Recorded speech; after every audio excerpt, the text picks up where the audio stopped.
Hello and welcome, everyone. I'm Joe, here with Ms. Macau Stan. Hello and greetings. Today, we're reviewing the last episode of Pillars of the Earth in the miniseries overall. First off, the historical inaccuracies. 1156 was not the year when the anarchy civil wars of England ended.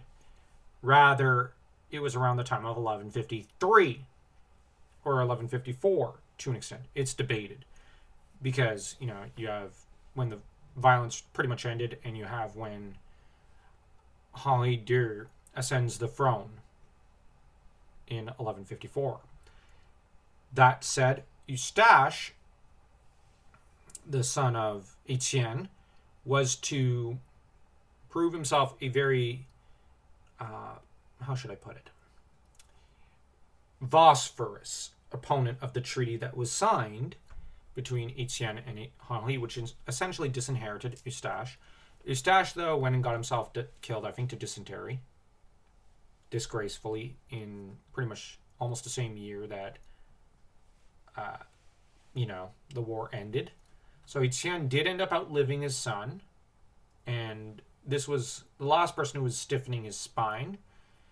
And lastly, at one point, Waleran calls Etienne Majesty. And I can't remember if he was called Your Majesty throughout the entire series, but if he was, and we didn't note it, we have to note it now, and I'm sorry, we didn't take note of it immediately.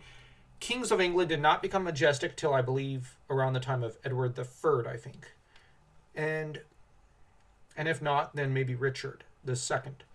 But the thing is, it was not till around the time of the, I think, near the end of the 14th century, and I could be wrong there, but it's either the 14th century or the 15th century when they became majestic. Before that, it was Your Grace in English, or Monseigneur, le roi, my lord the king. And you never called the king actually by his name. So, for example, to say King Stephen, not exactly right. You'd say le roi, the king, because you got to bear in mind they're Normans. And Your Grace, Monseigneur, was the used title, not Majesté. So,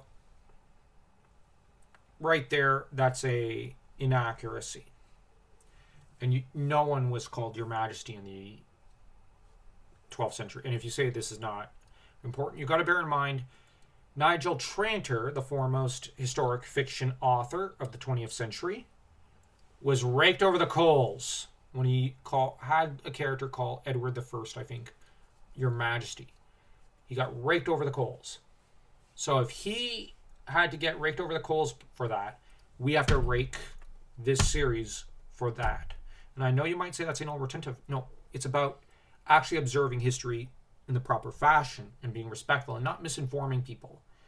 These sort of dramas are also supposed to be partially educational. Yes, they're supposed to entertain, but when it comes to linguistic mistakes like that, they should be corrected, and there should be none, if only because on linguistic levels, maybe we ought to be respectful of the actual history. Now, I don't mean like the characters would, of course, in some cases be speaking French, so we can't have any English. No, I don't mean like that.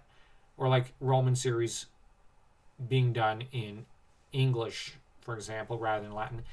No, you can have it in English because, no one really speaks Latin.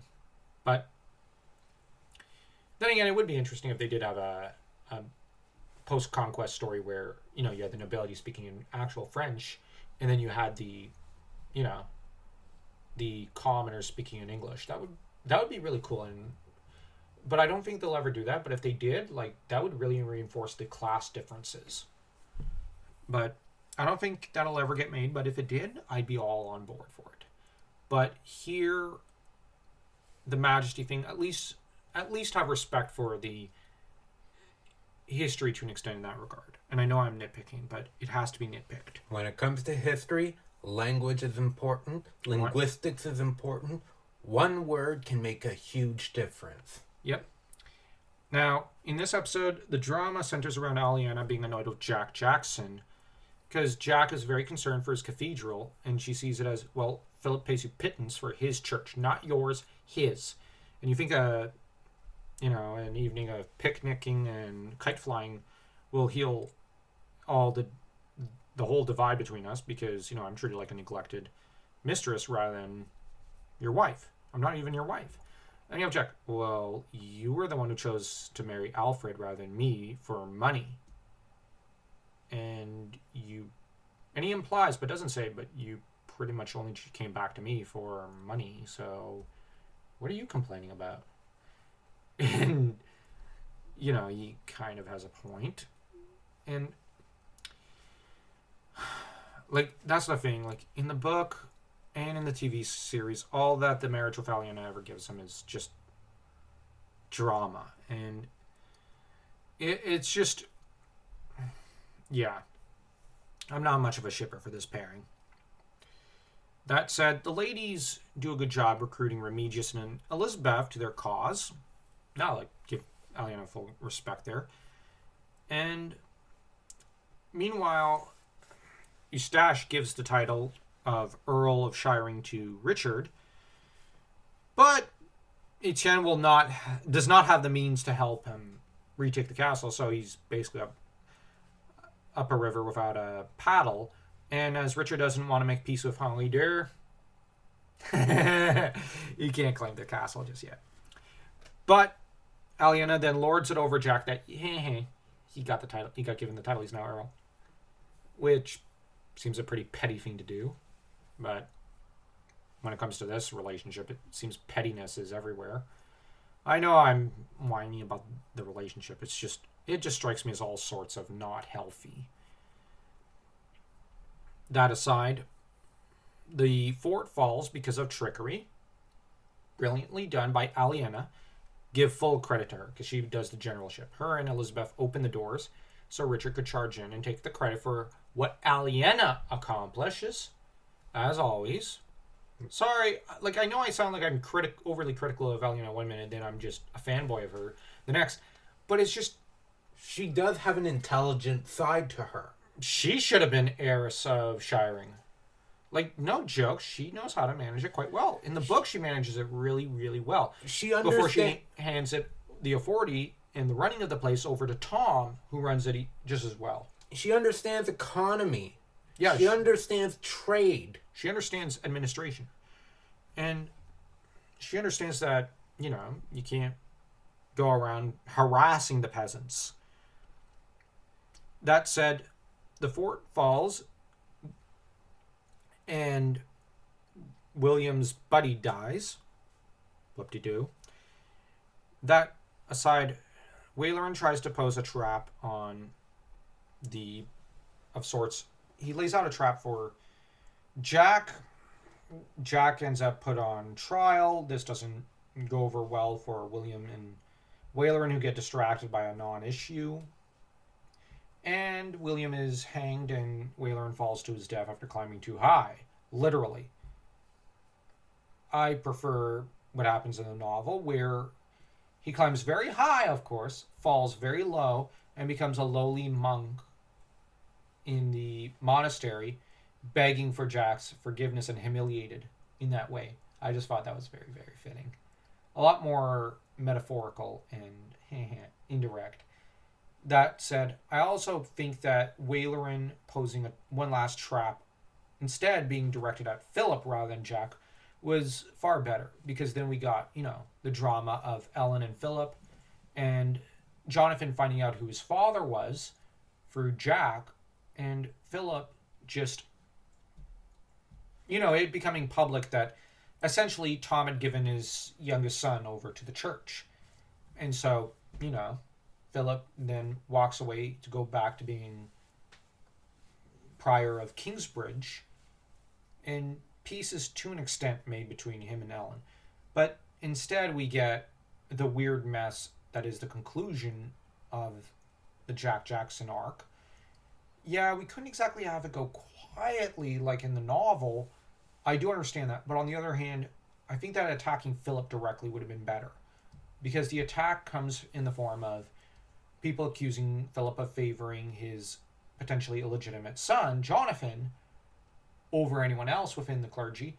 when in reality he is not Philip's illegitimate son. It's just that Philip basically adopted him after the death of Tom.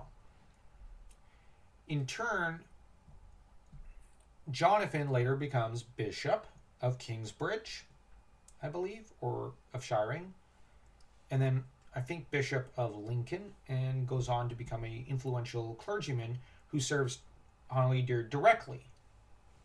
But in turn, though, Jonathan is everything Philip wanted in a good clergyman who serves in the upper echelons of the church. He's good and pious and kind and gentle, and also studious, and he's basically perfect. But Jonathan ends up just basically being the love child almost of Philip and Tom. And so to have that kind of used against Philip deeply wounds him, and it surprises Philip. In turn, Jonathan gets the opportunity to discover who his dad is, and we got closure on that Tom arc. That's not done here. Jonathan is not really seen in this last episode, sadly, and he's basically forgotten by the TV series, when in the book he was never forgotten. He actually becomes a main character, and I actually prefer that. That said, the series is still really good. We have Henri who decides he doesn't want to compromise. He wants to fight for his crown. While he does land in England, with an army, it's a pitiful army. And from there, he secures the crown via negotiations with Etienne. And it was actually Henri who was keen on negotiations, because he thought, well, I have Normandy, I have Anjou, I have basically all the continental lands, I have Aquitaine, thanks to my wife, and I have the blessings of the King of France. So, let's talk. And Etienne then pretty much says, if you can secure all of England, it's yours. Just put an end to the Civil War. And what happens is that the barons say, a lot of them say, no, we like being able to do whatever we want. And Henri goes around from castle to castle, taking back the castle, and then giving it back to the noblemen. What this does is it expresses that they own the castle only through the grace of the king, who owns it through the grace of God. And so you have a huge statement of royal power. The first statement of power of the monarchy in about a decade and a half, since Henri le Premier. And he also ends up going up north to push the Scots out of Northumbria, who had taken Northumbria and laid claim to a huge chunk of the part of northern England. Almost all the way to York. Not quite, but almost. Which is incredible. David le Premier was an incredible monarch. But his successors were incompetent buffoons who just squandered royal power and brought the Scottish monarchy to one of its lowest points after David. And Henri pushes them back all the way into Scotland, retaking Northumbria, and then basically, essentially just leaves. And he would take his time when the time would come to be crowned king, because he was well ensconced in power. Now, his entire rock tour, so to speak, through England was something that, now, Etienne profited because he got 1 year of peace in his reign, one of the only years of peace in his reign, and Etienne got validated as king, but essentially he ended up saying, well, his authority was enforced by Henri. So you actually had suddenly the Plantagenet branch, which is to say from Mathilde, and the Blois branch kind of working together. And this was incredible because you got to bear in mind they had been against each other, and the barons took advantage of that. Now you had both strands of the monarchy realizing that their biggest enemy was not each other, but their underlings. So they kind of combined forces against the underlings. And this allowed monarchical dignity and power to be rescued from the mud. And in turn, the French monarchy soon realized its mistake in having supported Henri II, because a strong England is a weak France in that era. It's bad policy, and so France would then try to whimper and squeak against the might of Anjou/Normandy. And it would not be until Philippe Auguste that France would, finally trample Normandy and Anjou under its boot and push English influence out of, France. So what happens here is immensely important. You got to bear in mind, Francis saying, how about I go in and I negotiate a compromise? It was almost more Henri II's brainchild. He did not come with the kind of force that was necessary. He didn't arrive with the kind of army that could crush Etienne. But instead, he basically came with a small expeditionary force and then basically joined his forces with Etienne's, and they combined their armies, and then they basically went on a rock tour throughout England, just saying, okay, guys, party's over. Give us the castle. Okay, now we give it back to you. And some castles they destroyed because, the barons had built too many castles. So Etienne and Henri combined their dignity and authority together. So you basically had two anointed kings running around saying, behave yourselves. And the two of them essentially said, if we have to bring in the empress, we will. So you almost had three anointed monarchs basically running around going, enough's enough. And with since the they made peace, Etienne's like, I know that this boy is strong and talented. As king, I have to recognize him. Yep. Plus, I'm tired. Yeah, I'm tired of civil war. So, yeah, we get into the history here just because it's very, very, very, very important. But, anyways, the cathedral is built at long last, and there's glass. And we have painted glass, which is very beautiful. And we get a shot of the church 1,000 years later, which is or at least 900 years later, which is very, very fitting and very appropriate. This in spite of the despoiling of the church by Henry VIII and by Elizabeth I,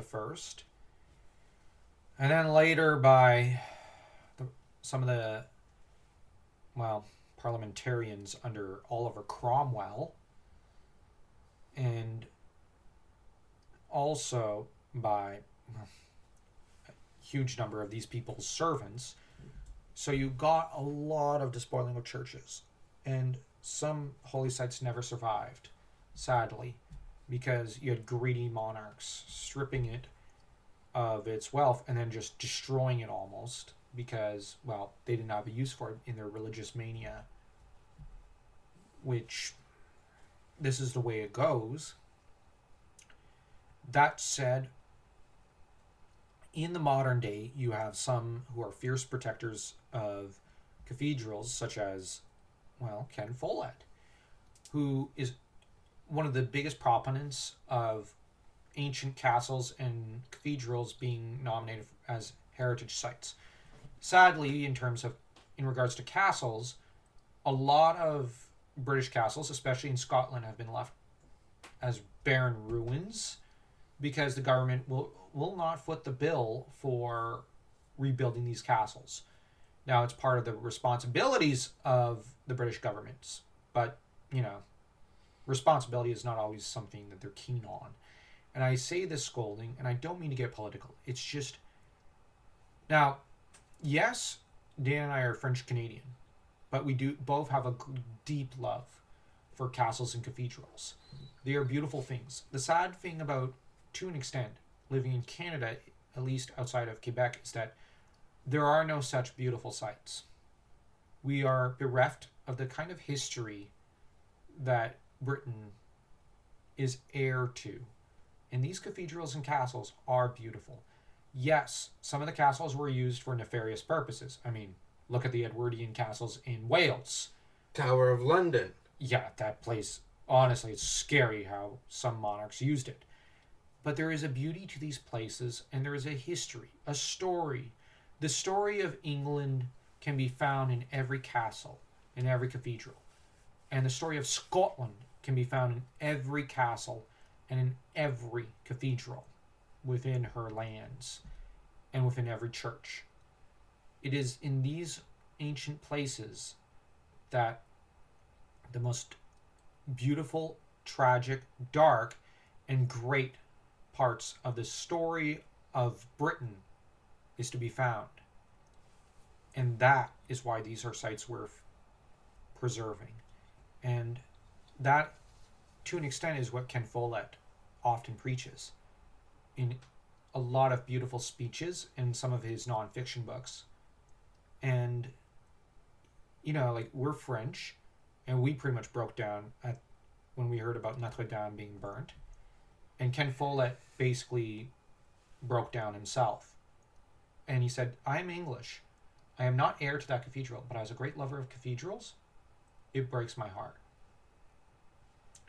And so, yeah, let's rate this episode.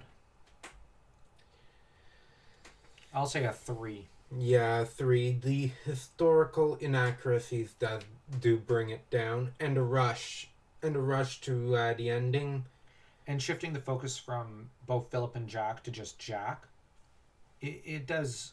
They probably their budget probably ran out, Yeah, so but, they couldn't finish it up in an extra episode. Yeah, but at the same time, they could have still had the Philip Jonathan arc. Yeah. But they didn't. That aside, let's rate this series. I'm actually going to say this overall series is a 3.5. It's a great series. It's not a 4. 4s are perfection. This is just almost perfect. And there are historical inaccuracies, but like the peasant life, the noble life, like the way they lived, the lifestyles are accurate. The vicarities and violence of the anarchy wars is pretty accurate. The passion with which the people lived is accurate. And the beauty and the majesty of just humanity in that era is accurate. I will rate it a 3 3/4. You really enjoyed this series. Yes, and for example, I really liked Whalerin. Yeah, his actor was perfect. And we see the complexity. It's like, yeah, he's a villain. Yeah, he's ambitious. But he does have a religious side. Yeah, which is, well, his religious side is dark, part of his darkness. It's not, it's actually one of his, we see the negative side of religious mania with him. On the other hand, I love the actors for Tom Builder, Philip. Philip's actor just nails it out of the ballpark every time. And even Aliena's actress is perfect. She actually looks exactly like she should from the book. And I like that. Yeah, and the actress Hayley Atwell plays the role with intelligence. Now, weirdly, I'm not a fan of most of Eddie Redmayne and Hayley Atwell's movies. I find most of them are just not great. But this is them at their best. This was the peak of their career, I think. And almost every actor and actress was perfect. Also, the Martha young actress was perfect. She was really good. Oh, yeah. Rome misused that actress. Rome did not really use her and just did not give her anything to work with. Whereas here in Pillars of the Earth, she has a lot of meat to chew on as an actress, and you see how talented she is. I really, really hope she's had a good career. That actress is great. Anyways, don't forget to smash that like and that subscribe button if you enjoyed this video, and to stay tuned for our next Medieval Cinema podcast video. We're not sure what we're going to review, but we will get back to you and review something. Maybe something like Lion and Winter to carry the Henry II story forward. But do stay tuned for that video.